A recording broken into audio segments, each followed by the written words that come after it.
మాట్లాడితే బాగుండేది. ఎందుకంటే మీ ఫాదర్ కేసీఆర్ గారు కూడా అనేక దక్కా ముక్కలు తిని ఆయన సీఎం అవడానికి ఎన్ని కష్టపడ్డాడో మీ ఫాదర్ తోటి ఒకసారి కూర్చొని ఆలోచించండి.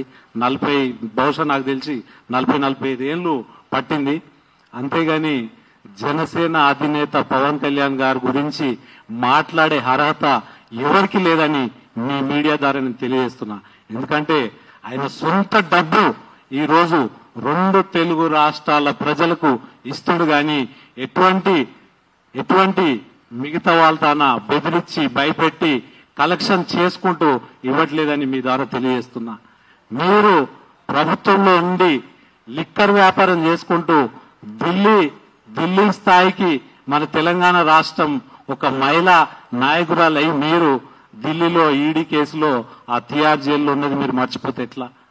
తెలంగాణ వచ్చిన తర్వాత మన తెలంగాణ ఆడబిడ్డ జైలుకి వెళ్లి ఆమె కూడా ఈ రోజు జనసేన అధినేత శ్రీ పవన్ కళ్యాణ్ గురించి మాట్లాడుతుందంటే మాకు నిజంగా ఏం చెప్పాలో అర్థమవుతలేదు. ఎందుకంటే తెలంగాణ వచ్చినాక మేము చాలా సంతోషపడ్డాం. నీళ్లు నియమాలు నిధులన్న ఆ ఒక్క ప్రభుత్వాన్ని ప్రజలు మొన్న ఏ రకంగా చీగొట్టిరో మనందరూ తెలిసిన విషయమే. మీరు ఇంకోసారి రకరకాలుగా ప్రస్తావిస్తుంటారు ఆ ప్రాంతం వాళ్ళకి ఈడేం పని అని. మీరు కూడా ఈ ప్రాంతం నుండి ఆ ప్రాంతానికి మహారాష్ట్ర పోయారు, ఆంధ్రప్రదేశ్ పోయారు. ఎప్పుడైనా మాట్లాడే ముందు ఆలోచించి మాట్లాడితే బాగుంటుందని నేను తెలియజేస్తున్నాను. ప్రజా సమస్యల మీద ఎవరైనా ఎక్కడి నుంచి అన్న ప్రశ్నించే హక్కు ఈ భారతదేశం యొక్క రాజ్యాంగం కల్పించింది, అది మర్చిపోవద్దు. అదేవిధంగా మీకు ఈ రోజు చెప్తున్నాను, 2 తెలుగు రాష్ట్రాలలో జనసేన పార్టీ రిజిస్టర్ అయ్యి ఉంది ఎలక్షన్ కమిషనర్ దగ్గర. మేము ఇక్కడ కూడా పోటీ చేస్తాం, అక్కడ కూడా పోటీ చేస్తాం. 2028లో మీ పైన దృష్టి పెడతాం. మీరు గతంలో చేసిన ఏమేమి మీరు నీళ్లు నియమాలు నిధులు అన్నారు, ఏవైతే ఎక్కడెక్కడ ఏమేం చేశారు అనేది అవన్నీ మేము తెప్పించుకుంటున్నాం. ఇన్ని రోజులు మేము ఒక స్థాయి వరకు వెళ్తుంటే మా పని మేము చేస్తుంటే మీరు పదే మా నాయకుని పేరు తీసుకొని మిమ్మల్ని మర్చిపోయిన తెలంగాణ మళ్ళా గుర్తొచ్చేలాగా ఏదైతే మర్చిపోయింది తెలంగాణ కవిత గారు అంటే మళ్ళా మీ 2 రోజుల నుంచి మీరు సోషల్ మీడియాలో వివిధ మీడియా ఛానల్లో మీరు ఫోకస్ అవ్వడానికి ఆయన పేరు తీసుకుంటారు. మీరు ఒకసారి ఆలోచించాలి. 100 కోట్ల రూపాయలు ఆయన సొంత డబ్బు ఈ రోజు ప్రజల సంక్షేమానికి, హాస్టల్స్ కి, ఎస్సీ ఎస్టీ బిడ్డలకు, రైతులకు వాళ్ళకి ఇచ్చిన ఘనత జనసేన అధినేత శ్రీ పవన్ కళ్యాణ్ గారు. అటువంటి వ్యక్తి సమాజానికి ఏదో చేయాలని వస్తే మీరు పార్ట్ టైం పొలిటీషియన్ అని చెప్తున్నారు. అదేవిధంగా జగన్మోహన్ రెడ్డి గారు గుడ్డ అంట, మా నాయకుడేమో పార్ట్ టైం పొలిటీషియన్. ఏం గుడ్డు? జైల్లో ఉన్నాడు గుడ్డ. 2 తెలుగు రాష్ట్రాల సంపద దోసుకున్నాడు గుడ్డ. 2 తెలుగు రాష్ట్రాల సంపద దోసుకొని జైల్లో ఉన్నాడు గుడ్డు. ఆయన జైల్లో నువ్వు జైల్లో ఉన్నావు. మీరిద్దరు జైలు పక్షులు. జనసేన అధినేత శ్రీ పవన్ కళ్యాణ్ గారి గురించి మాట్లాడతారా? మీకు ఏం అర్హత ఉంది చెప్పండి?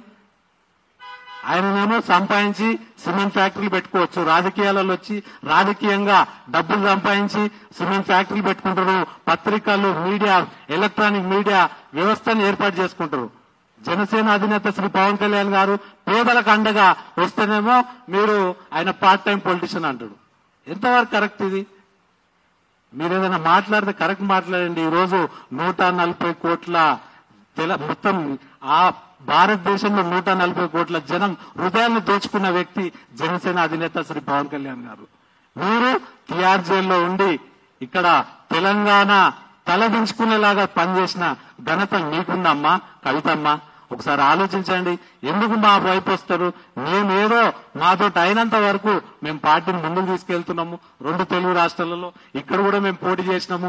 గతంలో కొన్ని చోట్ల ఎంపీగా పోటీ చేసినాము, కొన్ని చోట్ల మొన్న అలయన్స్ లో కొన్ని చోట్ల పోటీ చేసినాము. ఇప్పుడు ఫుల్ ఫ్లెడ్జ్ గా రాబోతుండే. మీరు ఏం టెన్షన్ పడొద్దు. జనసేన అధినేత శ్రీ పవన్ కళ్యాణ్ గారు తెలంగాణ మీద కూడా దృష్టి పెడుతుండు.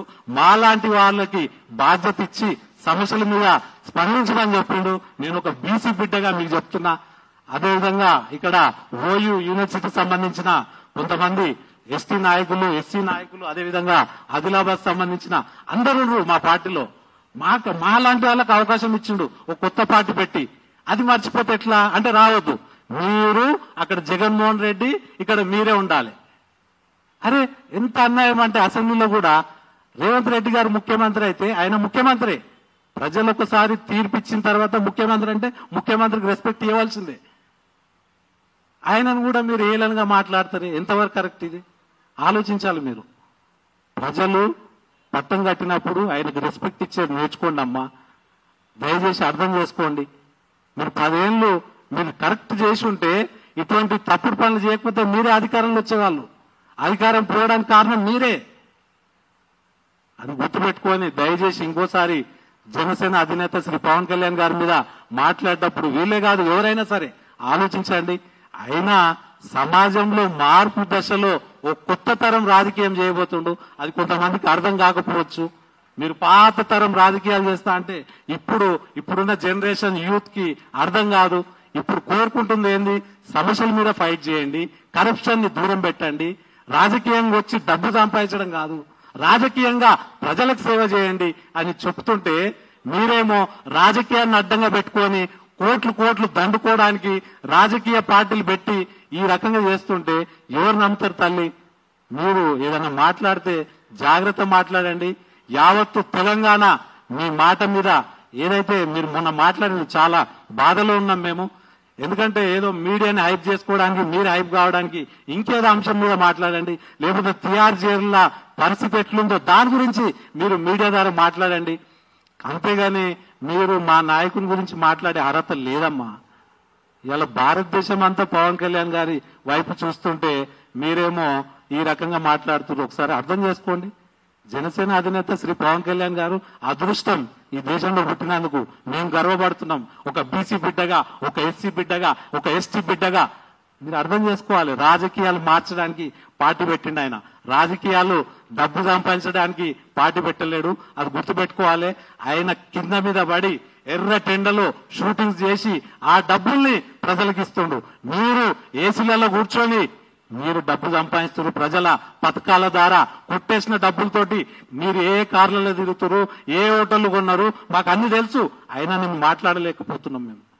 కానీ మరొకసారి చెప్తున్నా నేను, కవిత గారు కానీ మిగతా ఎవరైనా సరే ఇంకోసారి ఆ రకంగా మాట్లాడితే మాత్రం దీని పరిణామాలు వేరే రకంగా ఉంటాయని తెలియజేస్తూ మీడియా సోదరులందరికీ నమస్కారం తెలియజేస్తూ